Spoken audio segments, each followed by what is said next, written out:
जय हिंद दोस्तों। आज 19 नवंबर की मुख्य खबरें केंद्रीय कर्मियों, पेंशनर्स और सैनिकों के लिए हैं।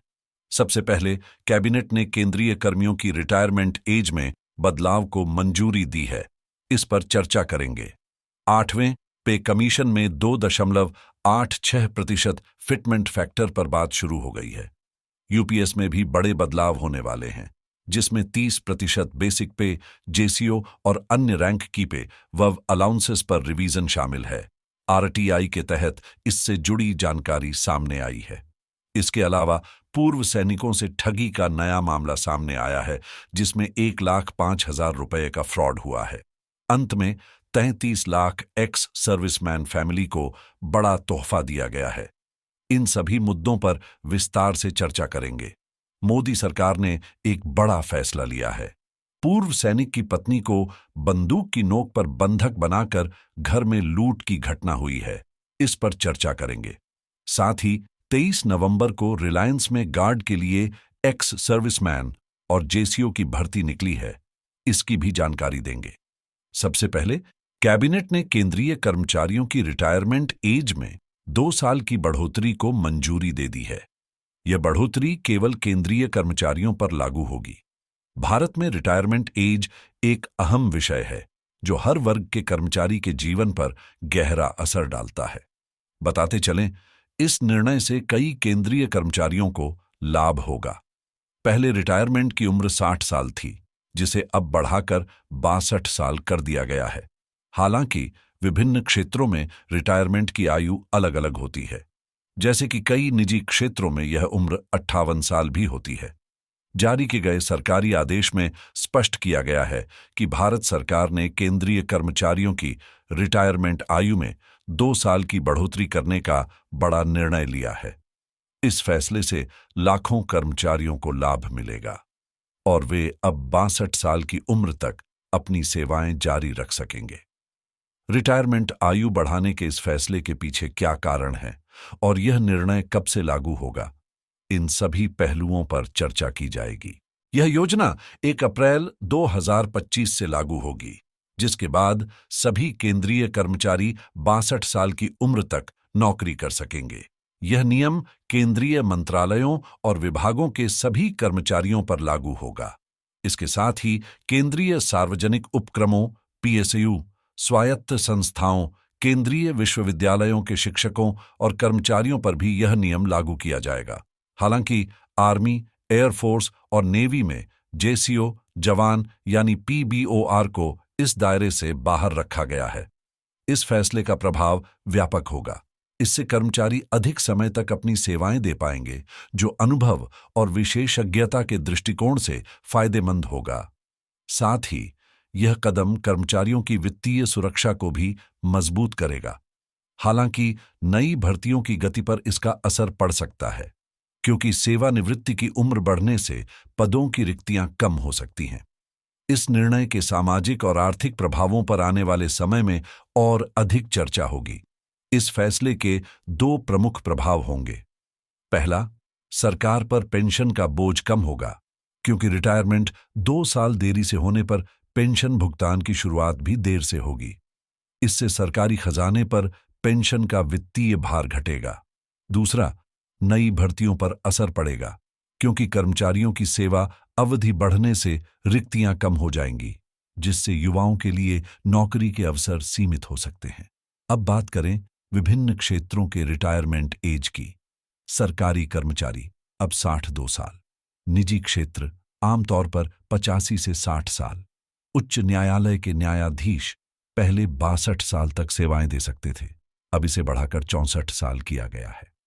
सर्वोच्च न्यायालय के न्यायाधीश पहले 65 साल तक कार्यरत रह सकते थे, अब इसे बढ़ाकर 67 साल किया गया है। आर्मी जवान और जेसीओ 54 से 58 साल तक सेवा दे सकते हैं। अधिकारियों के लिए भी यही अधिकतम सीमा है। इन बदलावों से न केवल सरकार की वित्तीय योजनाओं पर, बल्कि नौकरी के बाजार और न्यायपालिका के ढांचे पर भी व्यापक प्रभाव पड़ेगा। यहां चर्चा सूबेदार रैंक तक के अधिकारियों की हो रही है। वायुसेना में रिटायरमेंट की उम्र पहले 60 साल थी और नौसेना में यह 56 साल तक थी। अब इन नियमों में बदलाव किए गए हैं, जिससे संबंधित रैंक वाले अधिकारियों को नई रिटायरमेंट आयु के तहत लाभ मिलेगा। दूसरी बड़ी अपडेट एकीकृत पेंशन योजना को लेकर है, जिसमें 8वें वेतन आयोग के लागू होने के बाद बड़ा फायदा मिलने की उम्मीद है। 8वें वेतन आयोग के साथ फिटमेंट फैक्टर पर भी चर्चा तेज हो गई है। वर्तमान में सरकार के सामने जो प्रस्ताव रखा गया है, उसमें 2.86 का उच्चतम फिटमेंट फैक्टर शामिल है। हालांकि पहले की रिपोर्टों के अनुसार सरकार 1.92 के फिटमेंट फैक्टर को संभावित विकल्प के रूप में देख रही थी। फिटमेंट फैक्टर पर यह निर्णय केंद्रीय कर्मचारियों के वेतन में सीधा प्रभाव डालेगा, जिससे उनका मूल वेतन और भत्ते दोनों बढ़ सकते हैं। 8वें वेतन आयोग और पेंशन योजना के तहत होने वाले इन बदलावों का व्यापक असर कर्मचारियों और पेंशनर्स के जीवन पर पड़ेगा। फिटमेंट फैक्टर सीधे महंगाई भत्ते डीए पर निर्भर करता है और यह तय करता है कि वेतन और पेंशन में कितनी वृद्धि होगी। एनडीटीवी प्रॉफिट की एक रिपोर्ट के अनुसार national counselling of joint consultative machinery JCM के स्टाफ साइड के प्रतिनिधि शिव गोपाल मिश्र ने संभावना जताई है कि सरकार 2.86 का फिटमेंट फैक्टर अपनाएगी। यह उच्चतम विकल्प होगा, जिससे कर्मचारियों और पेंशनर्स को काफी फायदा होगा। फिटमेंट फैक्टर को लेकर यह स्पष्ट है कि यह आपकी सैलरी और पेंशन में कई गुना वृद्धि तय करेगा। अगर 2.86 का फिटमेंट फैक्टर लागू होता है तो कर्मचारियों की बेसिक पे और पेंशन 2.5 गुना से अधिक बढ़ जाएगी। 8वें वेतन आयोग के तहत न्यूनतम वेतन और पेंशन, अगर फिटमेंट फैक्टर 2.86 होता है तो वह न्यूनतम वेतन 18,000 रुपये से बढ़कर 45,000 रुपये तक हो सकता है। पेंशन भी इसी अनुपात में बढ़कर 2.5 गुना से अधिक हो जाएगी। इससे लाखों कर्मचारियों और पेंशनर्स को राहत मिलेगी और उनका जीवन स्तर बेहतर होगा। यह फैसला आने वाले समय में उनकी वित्तीय स्थिति पर बड़ा सकारात्मक प्रभाव डालेगा। सरकारी कर्मचारियों का न्यूनतम मूल वेतन 18,000 रुपये से बढ़कर 51,480 रुपये तक हो सकता है, लेकिन यह इस बात पर निर्भर करेगा कि सरकार 2.86 का फिटमेंट फैक्टर लागू करती है या नहीं। यदि 2.86 का फिटमेंट फैक्टर तय किया जाता है तो वेतन में इतनी बढ़ोतरी होगी। हालांकि अगर फिटमेंट फैक्टर कम, जैसे 1.92 का फिटमेंट फैक्टर तय किया जाता है तो बढ़ोतरी भी कम होगी। उदाहरण के तौर पर 1.92 के फिटमेंट फैक्टर के आधार पर मूल वेतन लगभग 34,500 से 35,000 रुपये के बीच पहुंच सकता है।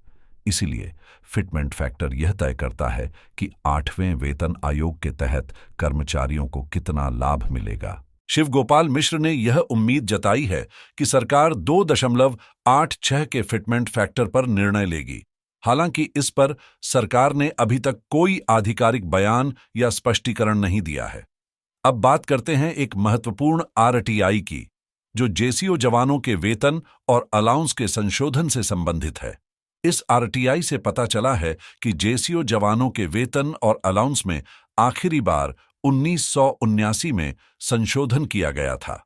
आर्मी रूल्स 1979 के तहत इसके बाद से किसी भी प्रकार का रिवीजन नहीं किया गया है। यह जानकारी आरटीआई से प्राप्त हुई है और इससे यह स्पष्ट हो रहा है कि जेसीओ जवानों के वेतन में सुधार की आवश्यकता है, जो लंबे समय से लंबित है।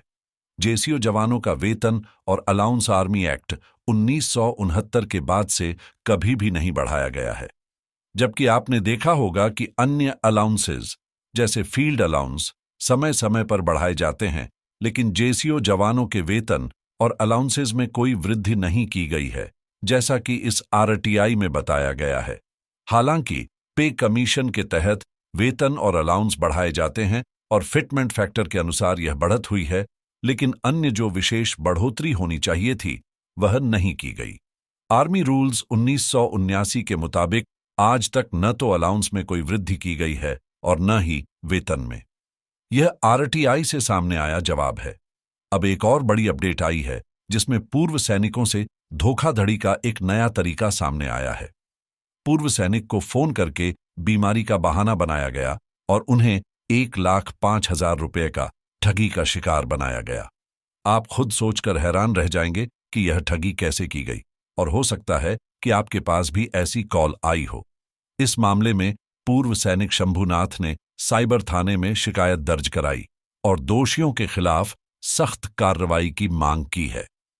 शंभुनाथ ने आरोपित द्वारा दी गई जानकारी के आधार पर उनकी पहचान करने का प्रयास किया है, ताकि इस धोखाधड़ी का पर्दाफाश किया जा सके और दोषियों को सजा दिलाई जा सके।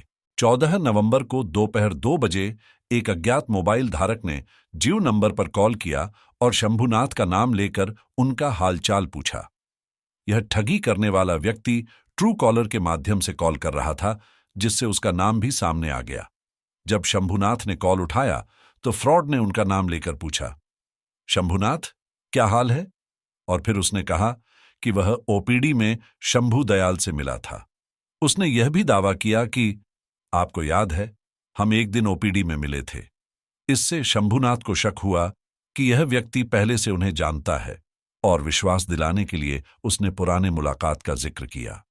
फिर फ्रॉड ने अपनी बातों से शंभुनाथ को विश्वास दिलाया और उनकी जानकारी प्राप्त करने के बाद अकाउंट में पैसे ट्रांसफर करवा लिए। फ्रॉड ने शंभुनाथ से परिचित का नाम लेकर उन्हें विश्वास दिलाया। उसने कहा कि वह वही व्यक्ति है जो ओपीडी में शंभू दयाल से मिला था, और फिर उसने कहा कि वह आईसीयू में भर्ती है और उसके पिता भी अस्पताल में भर्ती हैं। इसके बाद उसने शंभुनाथ से पैसे मांगने शुरू किए, यह कहते हुए कि उन्हें इस समय पैसे की जरूरत है। शंभुनाथ ने उसे परिचित समझकर पैसे ट्रांसफर कर दिए। इस घटना से यह साफ है कि ठग अक्सर परिचितों का नाम लेकर कॉल करते हैं और खुद को किसी पुराने दोस्त या जानकार के रूप में पेश करते हैं। वे शुरुआत में हल्के फुल्के संवाद से आपकी पहचान पर विश्वास हासिल करते हैं और फिर पैसे की मांग करते हैं। ऐसे कॉलों से बचने के लिए आपको सतर्क रहना चाहिए और कभी भी अनजान कॉलर के साथ संवेदनशील जानकारी साझा नहीं करनी चाहिए, चाहे वह किसी परिचित का नाम ही क्यों न ले। इसके अलावा यह सुनिश्चित करना कि आपने सही व्यक्ति से संपर्क किया है बहुत महत्वपूर्ण है।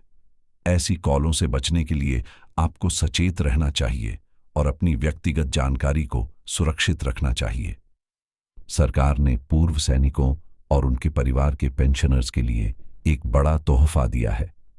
ECHS ex serviceman contribution health scheme के तहत सरकार ने 32 लाख पूर्व सैनिकों के लिए एक ऐतिहासिक कदम उठाया है। यह फैसला उनकी सेहत से जुड़ी समस्याओं को देखते हुए लिया गया है। इस फैसले के अनुसार पूर्व सैनिक जो ECHS के लाभार्थी हैं, उन्हें रेफरल पॉलीक्लिनिक में रेफरल कराने के लिए केवल एक बार रेफरल कराना होगा। पहले कई बार रेफरल कराना पड़ता था, लेकिन अब इस प्रक्रिया को सरल बना दिया गया है। इससे पूर्व सैनिकों को बेहतर और सुविधाजनक स्वास्थ्य सेवाएं मिल सकेंगी। अब पूर्व सैनिकों को रेफरल पॉलीक्लिनिक में बार बार जाने की जरूरत नहीं होगी।